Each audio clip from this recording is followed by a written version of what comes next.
How to fix TikTok search not working. Let's get started. Launch your TikTok. At the bottom, you're gonna find different options. Go ahead and click on the option of profile.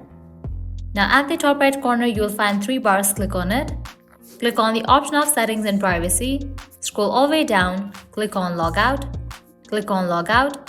After you log out of your account, again log in back and check whether your problem has been solved or not. Heading towards next solution, you have to update your TikTok app to its latest version. For that, launch your Play Store or App Store. At the top, you will see the search box. Over there, type in TikTok and search for it. Once app appears, at the right corner of it, you'll find the option of Open or Update.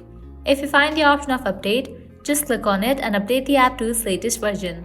Once completion of update process, launch the app and check whether your problem has been solved or not. If you still encounter the issue, launch your TikTok app, head towards your profile page, then click on three bars.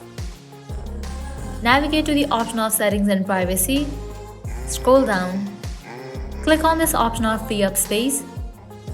Click on clear for the option of cache. Click on clear. After you apply all these solutions, your problem will be fixed. Lastly, what you can do is completely delete TikTok app from your device and reinstall it. For that, long press on your TikTok app, click on remove app, click on delete app, click on delete. Once you delete this app, launch your Play Store or App Store, search for the app and install it. So this is how you can fix TikTok search not working. At the end, if you guys find this video helpful, don't forget to like, share and subscribe to our channel. Thank you.